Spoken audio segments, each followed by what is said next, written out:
ನೀವು ಕರೆಕ್ಟಾಗಿ ಹಿಡ್ದಿದ್ದೀರ ನೋಡಿ. ಕೆಲವೊಬ್ರು ಹಿಂಗೆ ಸೈಡ್ಗೆ ಹಿಡಿದು ಬಿಡ್ತಾರೆ, ಚಿಮ್ಬಿಡ್ತವೆ. ಒಂದು 2 ಲೀಟ್ರ್ ಇತ್ತು ಅನಿಸುತ್ತೆ. ಒಂದು 15 ಲೀಟ್ರ್ ಆಯಿತು. 15 ಲೀಟ್ರ್ ಆಗ್ತಿದ್ದಂಗೆ ಫುಲ್ಲಾಗೋಯ್ತು. ಟೋಟಲ್ ಕೆಪಾಸಿಟಿ ಬಂದು 17 ಲೀಟರ್ಸು. ನಾನೆಲ್ಲ ಒಂದು ಲೀಟ್ರೇನೋ ಇದೆಯೇನೋ ಅಂದ್ಕೊಂಡೆ. ನೋಡಿರಿ ಇಲ್ಲಿ ಒಂದು ಸ್ವಲ್ಪ ಕಾಲು ಭಾಗ ಕಾಣಿಸೋವರೆಗೂ ಈಗ ಸೈಡ್ ಸ್ಟ್ಯಾಂಡ್ ಹಾಕ್ಬಿಟ್ರೆ ಚಿಮ್ಬಿಡುತ್ತೆ ಅನ್ಸುತ್ತೆ ಮೋಸ್ಟ್ಲಿ. ಸೊ ಈಗ ಫುಲ್ ಟ್ಯಾಂಕ್ ಇದೆ. ಇದನ್ನು ರೀಸೆಟ್ ಮಾಡ್ಕೊಂಬಿಡೋಣ, ನೋಡೋಣ ಎಷ್ಟು ಬರುತ್ತೆ ಫುಲ್ ಟ್ಯಾಂಕ್. ಟ್ರಿಪ್ ಪ್ರಿಫರೆನ್ಸ್ಗೆ ಹೋಗಿ, ರೀಸೆಟ್ ಟ್ರಿಪ್ಸ್ಗೆ ಹೋಗಿ, ಟ್ರಿಪ್ 2 ಹೋಗಿ ಕನ್ಫರ್ಮ್ ಮಾಡಿದ್ರೆ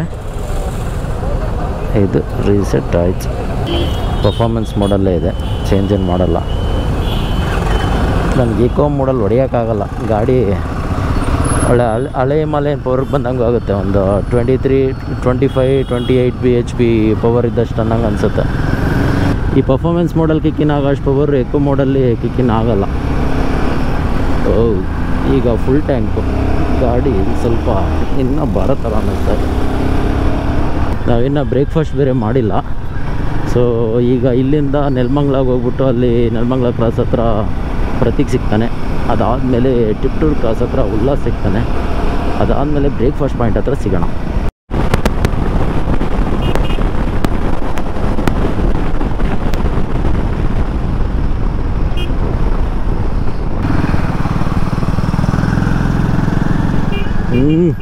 ಅಪೂರ್ವ ಸಂಗಮ ವಿತ್ ಫುಲ್ ಗೇರ್ಸಲ್ಲಿ, ವಿತ್ ಫುಲ್ ಹೊಸ ಬೈಕ್ಸಲ್ಲಿ.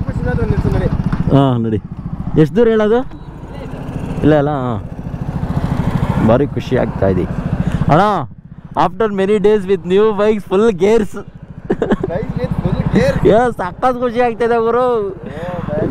140 ಹೇಳಿದೆ ಅಲ್ಲ, 140 ವೈಬ್ರೇಷನ್ ಇಟ್ಟಿಲ್ಲ. ಫುಲ್ ಹಂಗೆ ನಂಗೆ ಇದರಿ ಹಾಗೆ ಬ್ರೇಕ್ಫಾಸ್ಟ್ ಪಾಯಿಂಟ್ ಎಷ್ಟೊತ್ತಾಯ್ತು ಬಂದು? 20 ನಿಮಿಷ ನೋಡಿ. ನಾವು ಎಷ್ಟೊತ್ತಿಗೆ ಬಿಡ್ಬೇಕು ಮನೆಯಿಂದ ಅಂತ ಸಿಂಕೆ ಆಗಿರಲಿಲ್ಲ. ಒಂದು 8 ಗಂಟೆಗೆ ಬಿಡೋಣ ಅಂದ್ಕೊಂಡು ಒಂದು 8:15 ಬಿಟ್ವಿ ಮನೆ. ಬಟ್ ಪ್ರತೀಕು ನೆಲಮಂಗಲ ಅಲ್ಲಿ ಒಂದು 5 ನಿಮಿಷ ಆದಮೇಲೆ ಬಂದ ನೋಡಿ. ಈಗ ಉಲ್ಲಾಸ್ ಬಂದಾದಮೇಲೆ 2 ನಿಮಿಷಕ್ಕೆ ಬಂದ್ವಿ. ಇದೇ ವರ್ಚುವಲ್ ಅಂಡರ್ಸ್ಟ್ಯಾಂಡಿಂಗ್ ಅಂತೀವಲ್ಲ ಅದು.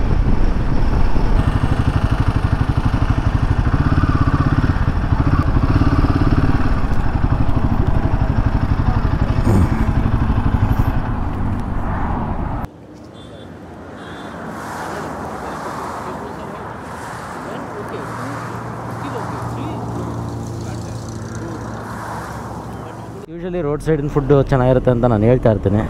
ಇಲ್ಲಿ ಒಂದು ಸ್ವಲ್ಪ ರೈಸು, ಪೂರಿ ಆ್ಯಂಡ್ ಇವರಿಬ್ಬರು ದೋಸೆ ತೊಗೊಂಡಿದ್ರು. ಸೂಪರ್ ಇತ್ತು ಟೇಸ್ಟ್ ಮಾತ್ರ. ಆರಾಮಾಗಿ ಜಾಸ್ತಿ ದಿನ ಇತ್ತಲ್ಲ ಸಿಕ್ಕಿ ಮಾತಾಡಿಕೊಂಡು ತಿನ್ಕೊಂಡು ಈಗ ಸಮಯ 10:15 ಆಗಿದೆ. ಕುಣಿಗಲ್ ಬಿಡ್ತಾ ಇದ್ದೀವಿ. ಈಗ ಬರಬೇಕಾದ್ರೆ ಒಂದು 130, 140 ಹೊಡೆದೆ. ಅಬ್ಬಬ್ಬಾ ಸೂಪರ್ ಸ್ಮೂತಾಗಿ ಹೋಗ್ತಾಯಿತ್ತು. 140 ಮಾತ್ರ.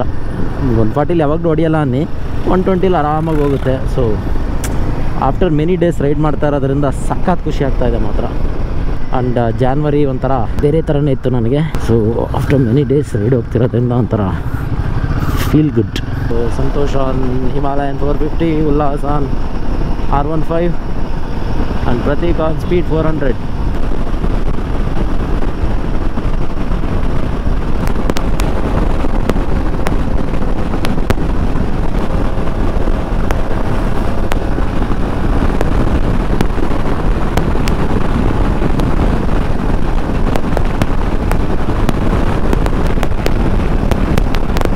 ಈಗ ಅನಗ ಗ್ರ್ಯಾಂಡ್ ಹತ್ರ ಇದ್ವಿ. ಇನ್ನೊಂದು ಸ್ವಲ್ಪ ಇದೆ ಹಾಸನ್ನು. ಸ್ವಲ್ಪ ಪವರ್ ನ್ಯಾಪ್ ಅಂತ ಮಲ್ಕೊಂಬಿಟ್ವಿ. ಬಂದೊಂದು 1 ಗಂಟೆ ಆಯಿತು ಆಗಲೇ. Bikes of performing super. Speed ಅಷ್ಟೇ ಸೂಪರಾಗಿ ಪರ್ಫಾರ್ಮ್ ಮಾಡ್ತಾಯಿದೆ. ನಮ್ಮೆರಡರದ್ದು ಜೊತೆ ನಮ್ಮ R15 ಯಾವುದೇ ಕಮ್ಮಿ ಇಲ್ಲ ಅನ್ನಂಗೆ ಪರ್ಫಾರ್ಮ್ ಮಾಡ್ತಾಯಿದೆ. ಎಲ್ಲ ನಿಮ್ಮ ದಯೆ. ಸೊ ಈಗ ಇಲ್ಲಿಂದ ಬಿಟ್ಟು ಇಲ್ಲಿಂದ ಹಾಸನಿಂದ ಬೇಲೂರಿಂದ ಆ ಕಡೆ ಈಗ ಫಸ್ಟ್ ಹೋಗ್ತಾ ಇರೋದು ನಾವು ರಾಣಿಜೇರಿ ಕಡೆ. ಇವರಿಬ್ಬರು ಹೋಗಿಲ್ಲ, ನಾನು ನೋಡಿದ್ದೀನಿ. ಬಟ್ ಅದೇ ಮಾಮೂಲು ದೇವ್ರ ಮನೆ ಬೇಡ ಅಂತ ಹೇಳ್ಬಿಟ್ಟು ಇವೊಂದು ಸ್ವಲ್ಪ ಚೇಂಜ್ ಮಾಡಿದ್ದೀವಿ. ನಡೀರಿ ಹೊರಡೋಣ.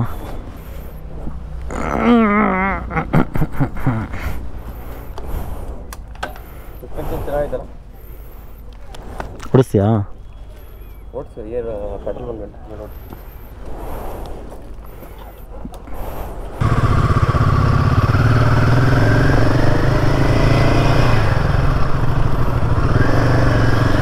ಟೈಮ್ ಬಂದು 12:20 ನಾವಿನ್ನೂ ಹಾಸನ್ನು ರೀಚ್ ಆಗಿಲ್ಲ. ಮೆತ್ತಗೊಡಿತಾ ಇದ್ದೀವಿ ಆರಾಮಾಗಿ, ಅಂತ ಅವಸರ ಏನು ಮಾಡ್ಕೋತಾ ಇಲ್ಲ.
ಪ್ರತೀಕ್ದಲ್ಲಿ ನೀವು ನೋಡ್ದಂಗೆ ಇನ್ಸ್ಟಾ 360 ಹಾಕ್ಕೊಂಡಿದ್ದ ನಾನು ಡ್ಯಾಶ್ದು ಸ್ಪೀಡ್ ಕ್ಯಾಪ್ಚರ್ ಮಾಡಬೇಕು, ಹೈ ಸ್ಪೀಡು ಅಂತ ಈಗ ಹೋಗ್ತಾ ಇದ್ದಾನೆ.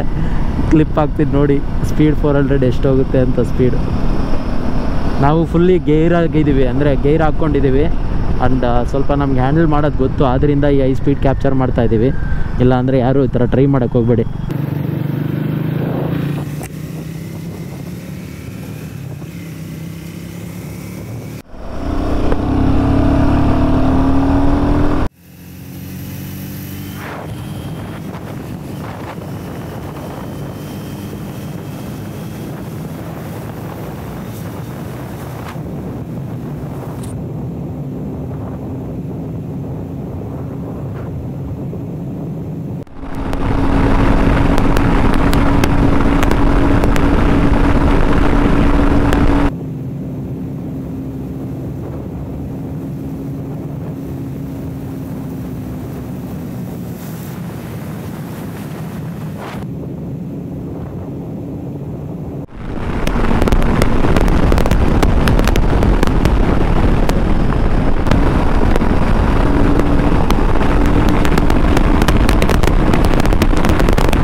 ಸೊ ಈಗೇನೇ ಸ್ಪೀಡ್ ಮಾಡಿದ್ವಿ, ಅದು ನಮಗೆ ತಿಳಿದಿರೋ ಸ್ವಲ್ಪ ಎಕ್ಸ್ಪೀರಿಯೆನ್ಸಿಂದ ಮಾಡಿದ್ವಿ ಅಷ್ಟೇ. ಪ್ಲಸ್ ಓಪನ್ ರೋಡಲ್ಲಿ ಜಾಸ್ತಿ ವೆಹಿಕಲ್ಸ್ ಇಲ್ಲ ಅನ್ನೋದಾಗ ನೋಡೋರು, ನೀವು ಸ್ಪೀಡ್ ಮಾಡೋರು ಸ್ವಲ್ಪ ಓಪನ್ ರೋಡಲ್ಲಿ ಮಾಡಿ, ಹೆವಿ ಟ್ರಾಫಿಕ್ ಇರೋ ಕಡೆ ಎಲ್ಲ ಮಾಡೋಕ್ಕೆ ಹೋಗ್ಬೇಡಿ. ನೀವು ಕಂಟ್ರೋಲ್ ಮಾಡಬಲ್ರಿ ಅಂತ ಕಾನ್ಫಿಡೆನ್ಸ್ ಇದ್ದರೆ ಮಾತ್ರ ಮಾಡಿ. 160 क्रॉस किया, 155 शायद 160 है भाई, मेरे को 160 था, मैं नहीं देख रहा था. मेरे को 160 था जब तूने मेरे को क्रॉस किया. ಹೊಡಿತೀಯಾ? ಹಾಸನ ಸರ್ಕಲ್ವರೆಗೆ ಹೊಡಿತೀಯಾ? ಈಗ ಉಲ್ಲಾಸ್ ಕೊಡ್ರಿ ಬರ್ತದೆ ನೋಡಿ. ಸಾಕಾದಾಗ ಕಾಣಿಸ್ತಾ ಇತ್ತು ಉಲ್ಲಾಸ್ಗೆ ನೋಡ್ರಿ.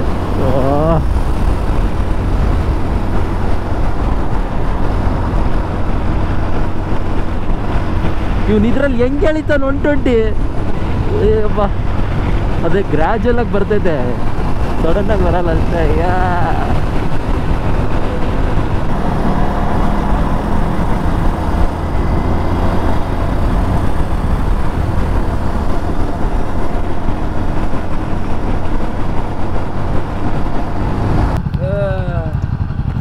ಸಸ್ಪೆನ್ಷನ್ ಮಾತ್ರ ಒಳ್ಳೆ ಐತೆ ಅಲ್ಲ? ಏನಣ್ಣ ಬೆನ್ನು ಬಂದ್ಬಿಡ್ತು ಅಂದರೆ ನನಗೆ ಹೊಡೆಯೋ ಟ್ಯಾಕ್ಟಿಕ್ಸ್ ಗೊತ್ತಿಲ್ವಲ್ಲ, ಗೊತ್ತು, ಅದಕ್ಕೆ ನಿಲ್ಲಿಸಿದ್ದು. ಅದು ಬೇರೆ ಇವು ಹೆವಿ ಹಂಪ್ಸುತ್ತು, ಈ ಹಂಪ್ಸ್ಗಳು ಬೇರೆ ಜಾಸ್ತಿ ಇದ್ವಾ. ಅಯ್ಯಪ್ಪ, रोड प्रेजेंस अच्छा दिखता है रे बल्कि सॉलिड दिखता है भाई जब क्रॉस कर रहा है ना ये भाई ಸೀದಾ ಬೇಲೂರಲ್ಲಿ ನಿಲ್ಸೋಣ ವಾಟರ್ ಬ್ರೇಕ್ಗೆ ಎಷ್ಟು ಕಿಲೋಮೀಟ್ರ್ ಇದೆ ನೋಡು ಅಷ್ಟೇನಾ ಡೈರೆಕ್ಟ್ ಬೇಲೂರು ಬಾಯ್ ಬೇಲೂರು ಮೇ ವಾಟರ್ ಬ್ರೇಕ್ ಬೆಳಿಗ್ಗೆ ಮನೆಯಿಂದ 193 ಕಿಲೋಮೀಟರ್ಸ್ ಆಗಿದೆ ನಿಯರ್ಲಿ 200 ಕಿಲೋಮೀಟರ್ಸು ಬೈಕ್ ಅಂತೂ ಸೂಪರ್ವಾಗೆ ಪರ್ಫಾರ್ಮ್ ಮಾಡ್ತಾಯಿದೆ ಅಲ್ಲಲ್ಲಿ ನಾವು ಸುಮಾರು ಬ್ರೇಕ್ ತೊಗೊಂಡ್ವಿ ಬ್ರೇಕ್ಫಾಸ್ಟ್ಗೂ ಒಂದು ಮುಕ್ಕಾಲು ಗಂಟೆ ತಿರ್ಗಿ ಅಲ್ಲೊಂದು ಸ್ವಲ್ಪ ಅನಗ ಹತ್ರ ವಾಶ್ರೂಮ್ ಹೋಗ್ಬೇಕು ಅಂತ ಸ್ವಲ್ಪ ಬ್ರೇಕು ಅವೆಲ್ಲ ಬ್ರೇಕ್ ತೊಗೊಂಡ್ರು ಒಂದು 4 ಗಂಟೆಗೆ ಒಂದು 200 ಕಿಲೋಮೀಟ್ರ್ ಕವರ್ ಮಾಡಿದ್ದೀವಿ ಸೊ ಗುಡ್ ಮಧ್ಯೆ ಒಂದು ಸ್ವಲ್ಪ ಫಾಸ್ಟಾಗೆ ಕವರ್ ಮಾಡಿದ್ವಿ ಅದಕ್ಕೆ ಇಷ್ಟೊಂದು ಆಗಿದೆ ಈಗ ಹಾಸನಿಂದ ಬೇಲೂರು ಕಡೆ ಹೋಗ್ತಾ ಇದ್ದೀವಿ ಇನ್ನೊಂದು ಹಾಫ್ ಆನ್ ಅವರಲ್ಲಿ ಬೇಲೂರಲ್ಲಿ ಇರ್ತೀವಿ ಬೈಕ್ ಪರ್ಫಾರ್ಮೆನ್ಸ್ ಅಂತೂ ನೆಕ್ಸ್ಟ್ ಲೆವೆಲಲ್ಲಿ ಮಾಡ್ತಾಯಿದೆ ಅದೇನೋ ತೊಗೊಂಡಿದ್ದಕ್ಕೂ ಖುಷಿ ಅಂತಾರಲ್ಲ ಹಂಗೆ ಹೈವೇಲಿ ಹೊಡೆದಾಗ ಸ್ವಲ್ಪ ಈ ಥರ ಲಾಂಗ್ ರೈಡಲ್ಲಿ ಹೊಡೆದಾಗ ಖುಷಿ ನಮಗೆ ಸಿಗುತ್ತೆ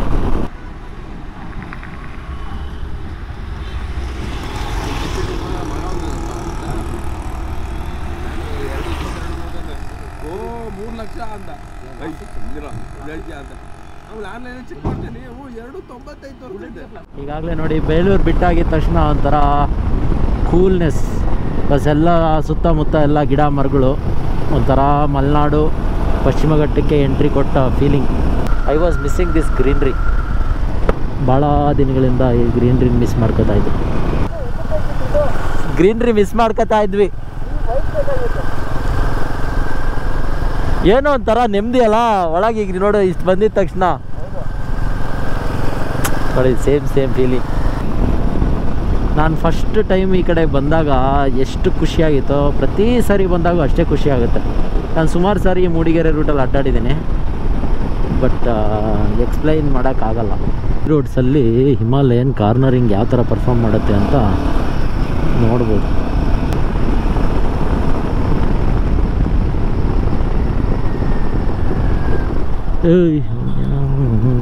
ಬರೀ ಇಂಥವ್ರೆ ಸಿಗ್ತಾರಪ್ಪ ನಮಗಂತೂ ರೋಡಲ್ಲಿ ನಾವು ಅದಕ್ಕೆ ಫುಲ್ಲು ಸ್ಲೋ ಆಗಿ ಬರ್ತೀವಿ ಆ ಕಾರ್ನರಿಂಗ್ ಮಾಡ್ಬೇಕಾದ್ರೆ ಒಂದು ರೋಡ್ ಕಾನ್ಫಿಡೆನ್ಸ್ ಬೇಕು ಗ್ರಿಪ್ ಕಾನ್ಫಿಡೆನ್ಸ್ ಬೇಕು ಅದು ಈ ಗಾಡೀಲಿದೆ ಅಷ್ಟು ಈಸಿಯಾಗಿ ಜಾರುತ್ತೆ ಅನ್ನಂಗೆ ಹೇಳೋಕ್ಕಾಗಲ್ಲ ನೋಡೋಣ ಇನ್ನೊಂದು ಸ್ವಲ್ಪ ತಾದ್ಮೇಲೆ ಹೇಳ್ತೀನಿ ಸಮಯ 2:50 ಈಗ ಕೊಟ್ಟಿಗೆಹಾರಕ್ಕೆ ಬಂದಿದ್ದೀವಿ ನಮಗೆ ಕೊಟ್ಟಿಗೆಹಾರ ಹಿಂಗಂದರೆ ಒಂಥರ ಖುಷಿ ಇದೊಂಥರ ಪಶ್ಚಿಮ ಘಟ್ಟಗಳಿಗೆ ಹೆಬ್ಬಾಗಲ್ ಥರ ನೋಡ್ತೀವಿ ನಾವು ಈಗ ಕಳಸ ರೂಟ್ ತೊಗೋಬೇಕು ನಮ್ಮ ಹುಡುಗರು ಬರಲಿ ಒಂಥರ ಈಗ ಅಲ್ಲಿವರೆಗೂ ಒಂಥರ ಎಸ್ಟೇಟ್ಸ್ ಥರ ಇದ್ವಲ್ಲ ಇಲ್ಲಿಂದ ಪಶ್ಚಿಮ ಘಟ್ಟಗಳು ಬೆಟ್ಟಗಳು ಸ್ಟಾರ್ಟ್ ಆಗ್ತವೆ ಸೊ ಸುಮಾರು ನಮ್ಮ ಕರ್ನಾಟಕ ಪಶ್ಚಿಮ ಘಟ್ಟ ತೊಗೊಂಡ್ರೆ ಈಗ ಇಲ್ಲಿಂದ ಚಾರ್ಮಡಿ ಸ್ಟಾರ್ಟ್ ಆಗುತ್ತೆ ಚಾರ್ಮಡಿ ಹೇಳಿದ್ರೆ ಆ ಕಡೆಗೆ ಮಂಗಳೂರು ಕಡೆ ರೋಡ್ ಹೋಗುತ್ತೆ ಅದೇ ಪ್ಯಾರಲಾಗಿ ಹಿಂಗೆ ಹೊರನಾಡುವಿಂದ ಮೇಲೆ ತಿರ್ಗಾ ಆಗುಂಬೆಯಿಂದ ಸಿರ್ಸಿ ಅಂತೆ ಆ ಕಡೆ ಹೆಂಗೆ ಹೋದರೆ ಪಶ್ಚಿಮ ಘಟ್ಟಗಳು ಅದ್ಭುತವಾಗಿದ್ದಾವೆ ಈ ಕಡೆ ಕೆಳಗೆ ಹೋದರೆ ಶಿರಾಡಿಯಿಂದ ಹಂಗೆ ಕೆಳಗೆ ಹೋದರೆ ಕುಕ್ಕೆ ಹಂಗೆ ತಿರ್ಗಿ ಕೇರಳಗೆ ಮರ್ಜ್ ಆಗುತ್ತೆ ಇದು ಹೋಗ್ಬಿಟ್ಟು ಮಹಾರಾಷ್ಟ್ರಂಗೆ ಮರ್ಜ್ ಆಗುತ್ತೆ ಅಂಥ ಬ್ಯೂಟಿಫುಲ್ ಪ್ಲೇಸ್ ಇದು ಕೊಟ್ಟಿಗೆಹಾರ ಮಳೆಗಾಲದಲ್ಲಿ ಬಂದರೆ ಇದ್ರ ಚಂದನೇ ಬೇರೆ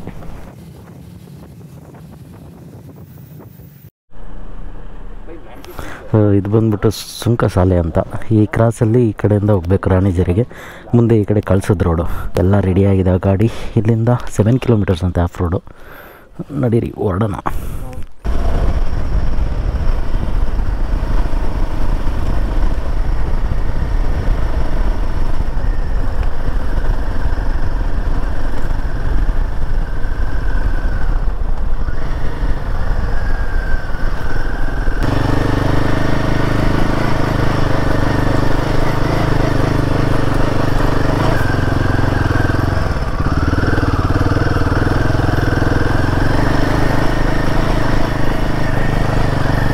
ಇಲ್ಲಿಂದ ಸರಿ ಇದೆ ಆಫ್ ರೋಡ್ ಪ್ರತಿ ಕಡೆಯಲ್ಲಿ ಕಾಣ್ತಾ ಇಲ್ಲ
ಬ್ಯೂಟಿಫುಲ್ ಫಾರೆಸ್ಟ್ ಮಧ್ಯೆ ಇನ್ನೊಂದು ಕಿಲೋಮೀಟ್ರ್ ಇದೆ ಅನಿಸುತ್ತೆ ಅಷ್ಟೇ. ಇಲ್ಲಿ ರಾಣಿಜೇರಿ ಇದೇ ಥರ ಇರುತ್ತೆ ರೋಡು. ಅಷ್ಟೇ ಆಫ್ ರೋಡು ಕಷ್ಟ ಅಷ್ಟೇ ಅನಿಸುತ್ತೆ, ಬಿಟ್ಟರೆ ಇನ್ನು ಇದೇ ಥರ ಇರುತ್ತೆ. ಇನ್ನು ಅಲ್ಲಿ ಸನ್ಸೆಟ್ ನೋಡೋಣ.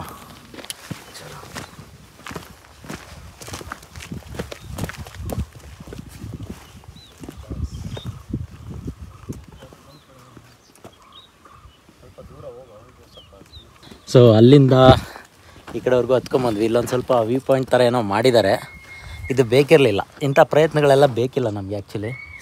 ನೀವು ಅಲ್ಲಿ ನೋಡ್ತಿರಲ್ಲ, ಅದೆಲ್ಲ ಬಳ್ಳಾಳರಾಯನದುರ್ಗ ಕೋಟೆ. ಅದು ಈ ಕಡೆ ರಾಣಿಜೇರಿ ಫಾಲ್ಸ್ ಅಂತ ಯಾವುದೋ ಬರುತ್ತೆ, ಅಲ್ಲಿಗೆಲ್ಲ ಹೈಕ್ ಮಾಡ್ತಾರೆ. ಅಂದರೆ ಬಂಡಾಜೆ ಫಾಲ್ಸ್, ಬಂಡಾಜೆ ಫಾಲ್ಸ್ ಅಂತ. ಈ ಪೀಕ್ಸ್ ಎಲ್ಲ ಚೆನ್ನಾಗಿ ಕಾಣ್ತಾ ಇದೆ ಇಲ್ಲಿಂದ. ಸೊ ಬಂದೊಂದು ಅರ್ಧ ಗಂಟೆ ಆಯಿತು. ಈ ಮೈದಾಡಿ ವ್ಯೂ ಪಾಯಿಂಟು, ಈ ಕಡೆ ಬಳ್ಳಾಳರಾಯನದುರ್ಗ ಫೋರ್ಟ್. ಅದು ಇದ್ಯಾವುದು ಫಾಲ್ಸ್ ಇದೆ ಒಂದು, ಬಂಡಾಜೆ ಫಾಲ್ಸ್ ಅಂತ. ಒಂದು 7 ಕಿಲೋಮೀಟ್ರ್ ನಡ್ಕೊಂಡು ಹೋಗಬೇಕು. ಸೊ ಉಲ್ಲಾಸ ಹೋಗಿ ಬಂದ, ಬಟ್ ನಮ್ಮ ಕೈಲಿ ಹೋಗೋಕ್ಕಾಗಲಿಲ್ಲ. ನಾನು ಹೋಗಿ ಬರೋಣ ಅಂತ ಹೇಳಿದೆ ಅಷ್ಟೆ. ಹೆಂಗೆ ಇಲ್ಲಿ ನನ್ನಿಂದ ಏನು ನೋಡ್ತಾ ಇದ್ರೆ, ಇಲ್ಲಿನೂ ಅಷ್ಟೇ ಚಾರಣ ಮಾಡಿಕೊಂಡು ಮೇಲೆವರೆಗೂ ಹೋಗ್ಬೋದು ಪೀಕು. ಬಟ್ ಈ ಟೈಮಲ್ಲಿ ಹೋದರೆ ಸುಟ್ಟು ಕರ್ಕಲಾಗ್ತೀವಿ. ಇಲ್ಲೇನು ಬಂಡೆ ಕಾಣುತ್ತೆ, ಇದು ನಾವು ವಿಂಟರ್ಸಲ್ಲಿ ಇಲ್ಲ ಮಾನ್ಸೂನ್ಸಲ್ಲಿ ಬಂದಾಗ ಫುಲ್ಲು ಫಾಗಿ ಈ ಥರ ಬಂದರೆ ಈ ಕಡೆ ಹೊಡೆದು ಈ ಥರ ತಿರುಗುತ್ತೆ. ಅದು ಸೂಪರಾಗಿ ಕಾಣುತ್ತೆ ಮಾತ್ರ. ಸೊ ಇದು ಬೆಳಗ್ಗೆ ಹಂಗೆ ಬಂದರೆ ಸ್ವಲ್ಪ ಚೆನ್ನಾಗಿರುತ್ತೆ. ಇಲ್ಲ ಮಾನ್ಸೂನ್ಸಲ್ಲಿ ಇಲ್ಲ ವಿಂಟರ್ಸಲ್ಲಿ ಸ್ವಲ್ಪ ಕ್ಲೌಡಿ ಇದ್ದಾಗ ಬಂದರೆ ಬೆಸ್ಟು. ನಾವೇನಂದ್ರೆ ಸ್ವಲ್ಪ ಸಂಜೆ ಬಂದಿರೋದ್ರಿಂದ ಬಿಸಿಲಿದ್ರೂ ಅಷ್ಟೊಂದು ಬಿಸಿ ಆಗ್ತಾಯಿಲ್ಲ ನಮಗೆ. 12 ಗಂಟೆಗೆ ಬಂದಿದ್ದಿದ್ರೆ ಇದ್ರ ಕೆಳಗೆ ಕುತ್ಕೋಬೇಕಾಗಿತ್ತು. ಈ ಥರ ಎಲ್ಲ ಕೋತಿ ಚೇಷ್ಟೆ ಎಲ್ಲ ಮಾಡಬೇಡಿ, ಪ್ಲಾಸ್ಟಿಕ್ ಎಲ್ಲ ತಂದು. ಸೊ ಇದೇ ಎಂಡ್ ಅಷ್ಟೇ ಇಲ್ಲಿಗೆ. ಅದು ಬಿಟ್ಟರೆ ನೀವು ನೋಡಿದ್ರೆ ಇಲ್ಲೆಲ್ಲ ಸಖತ್ತಾಗಿ ವ್ಯೂ ಪಾಯಿಂಟ್ ಕಾಣುತ್ತೆ. ಇದು ಮೈದಾಡಿ ವ್ಯೂ ಪಾಯಿಂಟ್ ಅಂತ. ನಿಮಗೆ ಅಲ್ಲಿ ಒಂದು ಕಾಣುತ್ತೆ ನೋಡಿ, ಈ ಮನೆ, ಆ ಮನೆ ಹತ್ರ ಕಣಿವೆ ವ್ಯೂ ಪಾಯಿಂಟ್ ಅಂತ. ಅದು ಅಲ್ಲಿಗೆ ಹೋದರೆ ಅಲ್ಲಿವರೆಗೂ ನಾವು ಬೈಕ್ ತೊಗೊಂಡು ಹೋಗ್ಬೋದು. ಇವೆಲ್ಲ ಯಾವ ರೀತಿ ಫಾರ್ಮ್ ಆಗಿದ್ವು, ಏನಕ್ಕೆ ಫಾರ್ಮ್ ಆಗಿದ್ವು, ಹೆಂಗೆ ಫಾರ್ಮ್ ಆಗಿದ್ವು ಅನ್ನೋದೇ ಒಂದು ದೊಡ್ಡ ಕ್ವಶನ್. ನಾನಾಗಲೇ ತೋರಿಸ್ದಂಗೆ ಆ ಕಡೆ ಎಲ್ಲ ಮೈದಾಡಿ ವ್ಯೂ ಪಾಯಿಂಟು, ಕಣಿವೆ ವ್ಯೂ ಪಾಯಿಂಟ್ ಇದೆ. ಈಗ ಸಂಜೆ ಸನ್ಸೆಟ್ಟು ಕಣಿವೆ ನೋಡಬೇಕಂತ ಪ್ರತೀಕ್ ಫಿಕ್ಸ್ ಆಗಿದ್ದಾನೆ. ಆದ್ದರಿಂದ ಕಣಿವೆಯಲ್ಲೇ ಸನ್ಸೆಟ್ ಆಗೋವರೆಗೂ ಇದ್ದು ರಾತ್ರಿ ಚಾರ್ಮಡಿಯಲ್ಲೆಲ್ಲ ರೈಡ್ ಮಾಡೋಣ ಅಂತ ಪ್ಲ್ಯಾನು. ಸೊ ನೋಡಿ ಏನೇನಾಗುತ್ತೆ ಅಂತ. ಹಾಗೆ ಆಗಲಿ, ನಡೀರಿ. ಬಳಿಗೆ ಕಾಫಿ ಎಸ್ಟೇಟಲ್ಲಿ ಉಲ್ಲಾಸ್ ಅವರು ಕಾಫಿ ಕದೀತಾ ಇದ್ದಾರೆ. ಅದೇ ಹಾಕ್ಬಿಡು. ನಮ್ಮ ಕಡೆಯವ್ರಿಗೆ ಪ್ರೋಸೆಸ್ ಮಾಡೋಕ್ಕೆ ಟೈಮ್ ಇಲ್ಲ ಅಂತ ಸುಮ್ಮನಾಗ್ತಾರೆ ಅಷ್ಟೆ. ಇನ್ನೂ ಹಣ್ಣಾಗ್ತಿದೆ. ಇದ್ರದ್ದು ಆದಮೇಲೆ ಬೀಜ ಆಗ್ತವೇನಲ್ಲ ಇವು? ಒಳಗಡೆ ಬೀಜ ಇರ್ತವೆ 2. ಚಲೋ. ಆಲ್ಮೋಸ್ಟ್ ಕಣಿವೆ ಹತ್ತತ್ರ ಬಂದಿದ್ದೀವಿ. ಬಟ್ ಅದು ಇಲ್ಲಿ ಕಾಣುತ್ತಲ್ಲ, ಅದೇ ಅನಿಸುತ್ತೆ ಮುಂದೆ.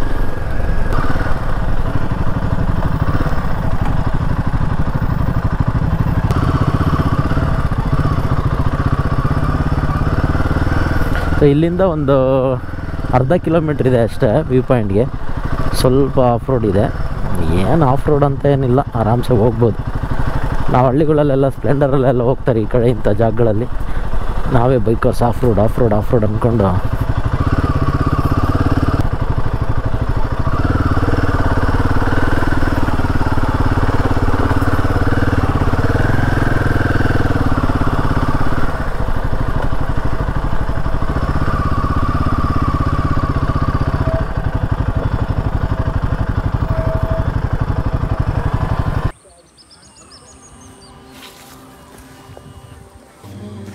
ಈಗ ಕಣಿವೆ ವ್ಯೂ ಪಾಯಿಂಟಿಗೆ ಬಂದ್ವಿ. ಕಣಿವೆ ವ್ಯೂ ಪಾಯಿಂಟಿಗೆ ಬಂದು ಸ್ವಲ್ಪ ಸನ್ಸೆಟ್ ಆಗ್ತಾಯಿತ್ತು. ಬ್ಯೂಟಿಫುಲ್ಲಾಗಿ ಕಾಣ್ತಾ ಇದೆ. ನಾವು ಆಗಲೇ ಹೋಗಿದ್ದು ಪಾಯಿಂಟು ಅಲ್ಲಿದೆ ನೋಡಿ ಅದು. ಸೊ ಇಲ್ಲಿ ಬಂದು ಇಲ್ಲೊಂದು ಸ್ವಲ್ಪ ಕೂತ್ಕೊಂಡು ಆರಾಮಾಗಿ ರೆಸ್ಟ್ ತಗೋತಾ ಇದ್ವಿ. ಒಂದು ಪ್ರತೀಕ್ ಬೈ ಫೋಟೋಗ್ರಫಿಯಲ್ಲಿ ಬ್ಯುಸಿಯಾಗಿದ್ದಾನೆ. ಇನ್ನೊಂದು ಸ್ವಲ್ಪ ಹೊತ್ತಾದ್ಮೇಲೆ ಎಲ್ಲ ಸೂಪರ್ ಕಲರ್ಸ್ ಆಗ್ತವೆ ಅನಿಸುತ್ತೆ. ಆವಾಗ ಸ್ವಲ್ಪ ಫೋಟೋಗ್ರಫಿ ಮಾಡ್ಕೊಂಡು ಹೊರಡೋಣ ಅಂತ. ಬ್ಯೂಟಿಫುಲ್ ಪ್ಲೇಸ್ ಮಾತ್ರ. ಅದೇ ನಮ್ಗೆ ನೋಡಿ ಅಂಥದ್ದು ಹತ್ರ ಹತ್ತೋದ್ರೂ ಅಷ್ಟು ಖುಷಿ ಆಗಲಿಲ್ಲ. ಇಲ್ಲಿ ಬೈಕ್ ತಗೊಂಬಂದಿದ್ದ ತಕ್ಷಣ ಖುಷಿ ಆಗುತ್ತಲ್ಲ.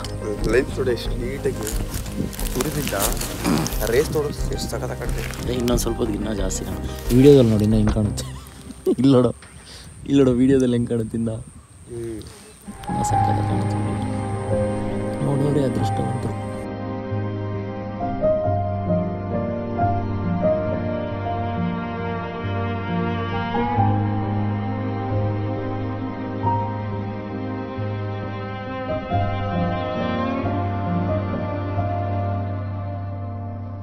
ಏನೋ ಒಂದು ಕಾಣದ ಶಕ್ತಿ ಇದೆ ಈ ಬೆಟ್ಟಗಳಲ್ಲಿ. ಅದರ ಮುಂದೆ ನಿಂತು ನಮ್ಮ ಕಷ್ಟಗಳು ನೆನೆಸ್ಕೊಂಡ್ರೆ ಸಾಕು, ಕಷ್ಟಗಳು ಬಹಳ ಚಿಕ್ಕವು ಅನ್ನಿಸ್ತವೆ. ಬೆಟ್ಟದ ಮೇಲಿಂದ ಸುಮಾರು ಕಿಲೋಮೀಟ್ರ್ ಜಾಗ ಕಾಣಿಸೋದ್ರಿಂದನೋ ಏನೋ ನಮ್ಮ ಮನಸ್ಸು ವಿಶಾಲವಾಗಿ ಯೋಚಿಸುತ್ತೆ. ಬೆಟ್ಟದ ಮೇಲೆ ನಿಂತು ಸೂರ್ಯೋದಯ ನೋಡೋದೊಂದು ಮಜಾ ಆದರೆ ಸೂರ್ಯಾಸ್ತ ನೋಡೋದು ಇನ್ನೊಂದು ಮಜಾ. ಬೆಟ್ಟಗಳ ಕಡೆ ಹೋಗುವಾಗ ಯಾವಾಗ ತಲುಪ್ತೀವೋ ಅನ್ನಿಸ್ತಿರುತ್ತೆ, ಹೋದ್ಮೇಲೆ ಸಮಯ ಇಲ್ಲೇ ನಿಂತೋಗ್ಬಾರ್ದ ಅನಿಸುತ್ತೆ.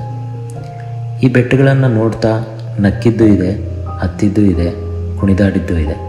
ಹೌದು, ಏನೋ ಒಂದು ಕಾಣದ ಶಕ್ತಿ ಇದೆ ಈ ಬೆಟ್ಟಗಳಲ್ಲಿ.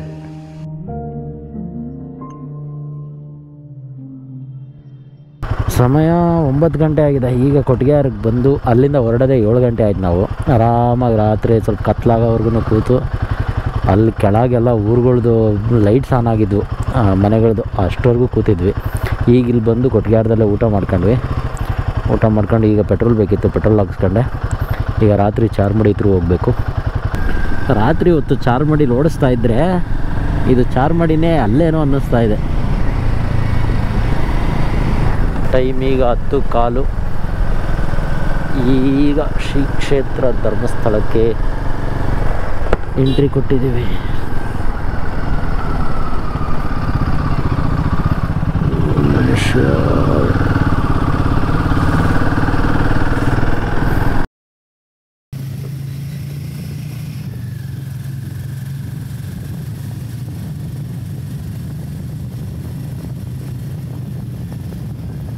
ರಾತ್ರಿ ಸ್ಟೇ ಹುಡ್ಕೊಂಡು ಫುಲ್ಲು ಲೇಟಾಗೋಯ್ತು. ಅಲ್ಲಿ ಸ್ನಾನಘಟ್ಟದ ಹತ್ರ ಸ್ಟೇ ಸಿಕ್ಕಿದ್ದು. ಈಗ ಬೆಳಗ್ಗೆ ಎದ್ದು ರೆಡಿಯಾಗಿ ದರ್ಶನಕ್ಕಂತ ಬಂದ್ವಿ. ಚಪ್ಪಲಿ ಅಲ್ಲೇ ಬಿಡೋಣ, ಇಲ್ಲೇ ಬಿಡಪ್ಪ ಅಲ್ಲಿ.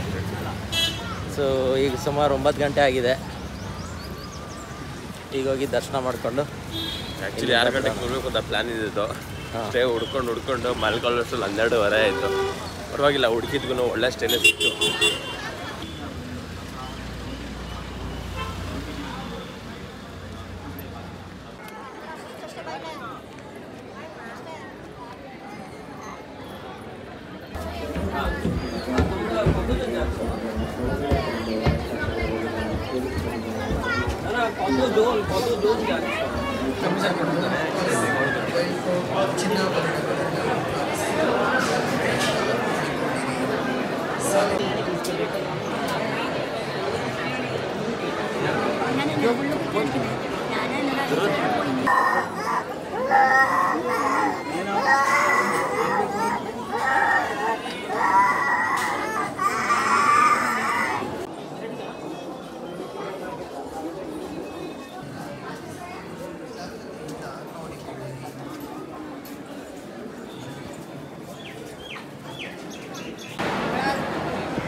ದರ್ಶನ ಮುಗೀತು. ದರ್ಶನ ಮುಗಿಸ್ಕೊಂಡು ಇಲ್ಲಿ ಫೋಟೋ ತಕ್ಕೊತಾ ಇದ್ವಿ. ಈಗ ಊಟನೂ ಮುಗೀತು. ಸುಮಾರು 2 ಗಂಟೆ ಆಗಿದೆ.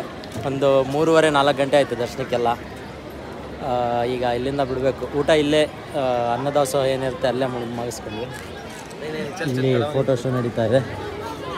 ಬಿಸಿಲು ಹೆವಿ ಎಲ್ಲ ಕಲ್ಲಿದೆಯಲ್ಲ ಎಲ್ಲ ಬಂಡೆ ಇರೋದ್ರಿಂದ ರಿಫ್ಲೆಕ್ಟ್ ಆಗಿ ಹೆವಿ ಬಿಸಿಲು ಹೊಡಿತಾ ಇದೆ. ಈಗ ಹೋಗಿ ಫಸ್ಟ್ ಬೈಕ್ ಹತ್ರ ತಗೊಂಡು ಇಲ್ಲಿಂದ ಹೊರಡಬೇಕು.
ಸೊ ಇದು ಸೂರ್ಯ ಕಮಲ್ ಮಹಲ್ ಅಂತ. ಈಗ ಅಲ್ಲಿಂದ ದರ್ಶನ ಮುಗಿಸ್ಕೊಂಡು ಊಟ ಮಾಡ್ಕೊಂಡು ಬಂದ್ವಿ. ಈಗಿಲ್ಲೇ ಎಲ್ಲ ಫ್ರೆಶ್ ಅಪ್ ಆಗಿ ಹೊರಡಬೇಕು. ಬೈಕು ಅಲ್ಪ ಪಾರ್ಕ್ ಆಗಿದೆ. ಚಾರ್ಮಡಿ ಮೇಲೆ ಸಕಲೇಶ್ಪುರದ ಮೇಲೆ ರೋಡ್ ಚೆನ್ನಾಗಿತ್ತು ಅಂತ ಸಕಲೇಶ್ಪುರ ಮೇಲೆ ರೋಡ್ ಚೆನ್ನಾಗಿದೆ ಅಂತ ಅವನೇ. ಸೊ ಈಗ ಗುಂಡಿಯಿಂದ ಸಕಲೇಶ್ಪುರ ಒಂದು ಟೈಮ್ ಇಷ್ಟು 2:30 ಆಗಿದೆ. ಒಂದು 3 ಗಂಟೆಗೆ ಹೊರಡಬೇಕು. ಲೇಟ್ ಆಯಿತು, ಒಂದು 3-4 ಗಂಟೆ ಆಯಿತು ದರ್ಶನಕ್ಕೆ. 9:30-10ಕ್ಕೆ ನಿಂತ್ಕೊಂಡ್ವಿ. ಅಲ್ಲಿ ಸುಮಾರು 1:30 ಆಯಿತು. ಮಧ್ಯೆ ಒಂದು 12 ಗಂಟೆ ಹಂಗೆ ಸ್ಟಾಪ್ ಮಾಡಿರ್ತಾರೆ, ಏನೋ ಪೂಜೆ ಇರುತ್ತೆ ಅಂತ. ಊಟ ಎಲ್ಲ ಚೆನ್ನಾಗೇ ಆಯಿತು, ಪ್ರಸಾದ ಅಲ್ಲೇ ಅದು. ಸೊ ಬಿಸಿಲು ಜಾಸ್ತಿನೇ ಇದೆ. ಸೊ ನಡೀರಿ ಹೊರಡೋಣ. ಸೂರ್ಯ ಕಮಲ್ ಮಹಲ್ ಅಂತ ನಾನಾಗಲೇ ಹೇಳ್ದಂಗೆ, ನೀವು ಬೈಕು ಇಲ್ಲಾಂದರೆ ಕಾರಲ್ಲಿ ಬಂದಾಗ ಅಲ್ಲೆಲ್ಲೂ ನಿಮಗೆ ಸ್ಟೇ ಸಿಗದಿದ್ರೆ ಸೀದಾ ಈ ಕಡೆ ಸ್ನಾನಘಟ್ಟ ಇದೆಯಲ್ಲ, ಆ ಸ್ನಾನಘಟ್ಟದಿಂದ ನೀವು ಈ ಕಡೆಗೆ ರೈಟಿಗೆ ತೊಗೊಂಡ್ರೆ ಸೀದಾ ಒಳಗೆ ಬರ್ತವೆ. ಇಲ್ಲೆಲ್ಲ ಸ್ಟೇಸ್ ಇದ್ದಾವೆ. ಇದಕ್ಕೂ ಮುಂಚೆ ಯಾವ್ಯಾವ ಚಿಕ್ಕ ಪುಟ್ಟವಿದ್ದಾವೆ, ಅವೆಲ್ಲ ಸರಿ ಇಲ್ಲ. ಇದು ಧರ್ಮಸ್ಥಳದ್ದೇ, ಚೆನ್ನಾಗಿದ್ದಾವೆ ರೂಮ್ಸು ಎಲ್ಲ. ಸೂರ್ಯ ಕಮಲ್ ಮಹಲ್ ಜ್ಞಾಪಕ ಇಟ್ಕೊಳ್ಳಿ. ಅಲ್ಲೆಲ್ಲೂ ಸಿಗದಿದ್ದರೆ ಉಜಿರೆಗೆ ಹೋಗೋ ಬದಲು ಇಲ್ಲಿಗೆ ಬನ್ನಿ. ನಾವಂದರೆ ಹುಡುಕ್ತಾ ಬಂದ್ವಿ ನೋಡೋಣ ಅಂತ, ನಮಗೆ ಸಿಕ್ತು. ಇಲ್ಲಿಂದ ಈಗ ಕುಕ್ಕೆ ಸುಬ್ರಹ್ಮಣ್ಯ ರೂಟ್ ತೊಗೊಂಡು ಶಿರಾಡಿಯಿಂದ ಸಕಲೇಶ್ಪುರದಿಂದ ಹಾಸನ ಆಗಿದೆ. ಈಗ ಸಕಲೇಶ್ಪುರದಲ್ಲಿ ಊಟ ಮಾಡ್ಕೊಂಡ್ವಿ. ಊಟ ಮಾಡಿಕೊಂಡು ಸಕಲೇಶ್ಪುರ ಈಗ ಹೊರಗೆ ಬಿಟ್ಟಿದ್ದೀವಿ. ಆಗಲೇ ಹಾಸನ ಇಲ್ಲಿಂದ ಒಂದು 40 ಕಿಲೋಮೀಟ್ರ್ ಇದೆ. ಈಗಾಗಲೇ 6:45 ಆದ್ದರಿಂದ ಒಂದು 7:45 ಒಳಗೆ ಹಾಸನ ಹೋದರೆ ಹಾಸನ್ಗೆ ರೀಚ್ ಆದರೆ ಸಾಕು. ನಮ್ಗೆ ಹೈವೇ ಸಿಕ್ಕರೆ ಆರಾಮಾಗಿ ಹೊಡೆದ್ಬಿಡ್ಬೋದು. ಈಗಲೂ ರೋಡ್ ಚೆನ್ನಾಗಿದೆ ಅನ್ನಿಸ್ತಾ ಇದೆ. ನೀವೇನಾದರೂ ಹಿಮಾಲಯನ್ 450 ಬೈ ಮಾಡಬೇಕು ಅಂತ ಇದ್ದರೆ, ನನ್ನ 5 ರೀಸನ್ಸ್ ಟು ಬೈ ಹಿಮಾಲಯನ್ 450 ಏನು ಅಂದರೆ, ಮೊದಲನೇದು, ನೀವು ಇಲ್ಲಿವರೆಗೂ 150-200cc ಬೈಕ್ ಓಡಿಸಿದ್ದು, ನಿಮಗೆ ಹೈವೇಸಲ್ಲಿ ಅದರ ಡಬಲ್ ಪವರ್ ಬೇಕು, ಅದರ 200cc ಡಬಲ್ ಪವರ್ ಬೇಕು, ಇಲ್ಲ ನನಗಿನ್ನ ಎಕ್ಸ್ಟ್ರಾ ಪವರ್ ಬೇಕು ಅಂತ ಅನಿಸಿದ್ರೆ you can definitely go for 450. And number 2, ನಿಮಗೇನಾದರೂ ಅಡ್ವೆಂಚರ್ ಟೂರರಲ್ಲಿ ಅಂದರೆ ಎಂಟ್ರಿ ಲೆವೆಲ್ ಅಡ್ವೆಂಚರ್ ಟೂರರಲ್ಲಿ ನಾನೊಂದು ಒಳ್ಳೆ ಬೈಕ್ ತೊಗೋಬೇಕು ಅನಿಸಿದ್ರೆ you can definitely go for Himalayan 450. And third reason, ನನಗೆ ರಾಯಲ್ ಎನ್ಫೀಲ್ಡಲ್ಲೇ ಒಂದು ಒಳ್ಳೆ ಪವರ್ ಇರೋ ಬೈಕ್ ಬೇಕು. ನನಗೆ ಆಫ್ ರೋಡು ಆಗಬೇಕು, ಆನ್ ರೋಡು ಆಗಬೇಕು, ಪ್ಲಸ್ ಟೂರಿಂಗು ಆಗಬೇಕು ಅಂತ ಇದ್ದರೆ you can definitely go for Himalayan 450. And fourth reason, ನಿಮಗೆ ಬೈಕಲ್ಲಿ ಸಸ್ಪೆನ್ಷನ್ ಅನ್ನೋದು ಒಂದು ಇಂಪಾರ್ಟೆಂಟ್ ಪಾರ್ಟ್ ಅನಿಸಿದ್ರೆ ಟೂರಿಂಗಲ್ಲಿ, ನೀವೊಂದು ಸಾರಿ ಹಿಮಾಲಯನ್ 450 ಓಡಿಸಿ, ನಿಮಗೆ ಪಕ್ಕ ಇಷ್ಟ ಆಗುತ್ತೆ. ಸೊ ಒಂದು ಸಸ್ಪೆನ್ಷನು ಸಹ ಒಂದು reason to buy this Himalayan 450. And fifth reason, ನಿಮಗೆ ಹೈವೇಲಿ ನನಗೆ 130-140ಲಿ ಆರಾಮಾಗಿ ಕ್ರೂಸ್ ಆಗಬೇಕು. ಆ್ಯಂಡ್ ಬೈಕು ಒಂದು 4 ಲಕ್ಷದೊಳಗಿರಬೇಕು, ಪ್ಲಸ್ CC ಒಂದು 400cc ಮೇಲೆ ಇರಬೇಕು ಅಂದ್ಕೊಂಡ್ರೆ, ಪ್ಲಸ್ ಟೂರಿಂಗ್ ಮಾಡಬೇಕಾದ್ರೆ ನನಗೆ ಫುಲ್ಲಿ ಕಂಫರ್ಟ್ ಇರಬೇಕು ಅಂದ್ಕೊಂಡ್ರೆ ನಾನು ಡೆಫಿನೆಟ್ಲಿ ಸಜೆಸ್ಟ್ ಮಾಡ್ತೀನಿ, ನೀವು ಹಿಮಾಲಯನ್ 450 ತೊಗೊಳ್ಳೇಬೋದು. ನೋಡಿ, ಈಗ ಟ್ರಿಪ್ ಟು 500 ಕಿಲೋಮೀಟರ್ಸ್ ಆಗಿದೆ. ನಾವು ನಿನ್ನೆ ಮನೆಯಿಂದ ಸ್ಟಾರ್ಟ್ ಮಾಡಿದ್ದು. ಅಲ್ಲಿಂದ ಹಾಸನ, ಬೇಲೂರು, ಚಾರ್ಮಡಿ, ಧರ್ಮಸ್ಥಳ, ಆ ಕಡೆ ಕಣಿವೆ ಎಲ್ಲ ಹೋಗಿ ಬಂದಿದ್ವಿ. ಈಗ ವಾಪಸ್ ರಿಟರ್ನ್ ಆಗ್ತಾಯಿದ್ದೀವಿ ಸಕಲೇಶ್ಪುರ ಹತ್ರ. ಈಗ ನೋಡಿ ಟೋಟಲ್ 500 ಕಿಲೋಮೀಟರ್ಸ್ ಆಗಿದೆ. ಆ್ಯಂಡ್ ಹಿಮಾಲಯನ್ 450ದು ಮೈಲೇಜ್ ಬಂದು 29.5 ಇದೆ. ಸುಮಾರು ಒಂದು 250 ಕಿಲೋಮೀಟ್ರ್ ಹೈವೇ, 250 ಏನೊಂದು 300 ಕಿಲೋಮೀಟ್ರ್ ಹೈವೇನೇ ಆಗಿದೆ. ಇನ್ನೊಂದು 100 ಒಂದು ಸ್ವಲ್ಪ ಘಾಟ್ಸಲ್ಲಿ. So 29.5 it's a pretty good number. So ಇದು ನನ್ನ ಹಿಮಾಲಯನಲ್ಲಿ ಫಸ್ಟ್ ಲಾಂಗ್ ರೈಡ್. ನೋಡಿದರೆ ನಾನೆಲ್ಲ ನನ್ನ ಅನುಭವನ ಹಂಚ್ಕೊಂಡಿದ್ದೀನಿ. ಎಲ್ಲರೂ ಹೇಳ್ತಾ ಇದ್ದಾರೆ ಆನ್ಲೈನಲ್ಲಿ ಹಿಮಾಲಯನಲ್ಲಿ ಈ ಥರ ಇಶ್ಯೂ ಬರ್ತಾ ಇದೆ, ಆ ಥರ ಇಶ್ಯೂ ಬರ್ತಾ ಇದೆ ಅಂತ. ನಾವಂತೂ ಚೆಚ್ಚಿ ಬಿಸಾಡ್ವಿ ಮಾತ್ರ. ಸೂಪರ್ ಸ್ಪೀಡಾಗಿ ಹೋದ್ವಿ, ಎಲ್ಲ ಆಫ್ ರೋಡು ಮಾಡಿದ್ವಿ ಆ್ಯಂಡ್ ಘಾಟ್ಸಲ್ಲಿ ರೈಡ್ ಮಾಡಿದ್ವಿ. ನಾವು ದ ಬ್ಯೂಟಿಫುಲ್ ಎಕ್ಸ್ಪೀರಿಯನ್ಸ್. ಒಂದು ಬೈಕು ಒಂದು ಪರ್ಪಸ್ಗಂತ ತೊಗೊಂಡಾಗ ಆ ಪರ್ಪಸ್ನ ಆ ಬೈಕ್ ಸರ್ವ್ ಮಾಡಿದ್ರೆ ಎಷ್ಟು ಸಂತೋಷ ಆಗುತ್ತೆ ಹೇಳಿ, ಅಷ್ಟು ಸಂತೋಷ ಇದೆ.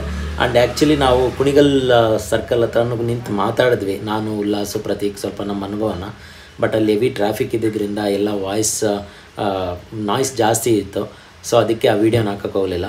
ಆ್ಯಂಡ್ ಉಲ್ಲಾಸು ಹೇಳ್ತಾ ಇದ್ದ ಸೂಪರ್ ಇದೆ ಗಾಡಿ ಅಂತ. ಹಾಸನ್ ಬಿಟ್ಟು ಹಾಸನಿಂದ ಕುಣಿಗಲ್ವರೆಗೂ ಒಂದು 100 ಕಿಲೋಮೀಟ್ರ್ ಇದೆ. ಅದು ರಾತ್ರಿ 1 ಅವರಲ್ಲಿ ಹೊಡೆದಿದ್ದೀವಿ. ಸೂಪರ್ ಕ್ರೇಜಿ ರೈಡ್ ಮಾಡಿದ್ವಿ ಮಾತ್ರ. ಸ್ಪೀಡ್ 400 ಹಂಗೆ ಸಾಥ್ ಕೊಡ್ತಾಯಿತ್ತು. ನಾನು ಹಿಮಾಲಯನ್ನು ಹಂಗೆ.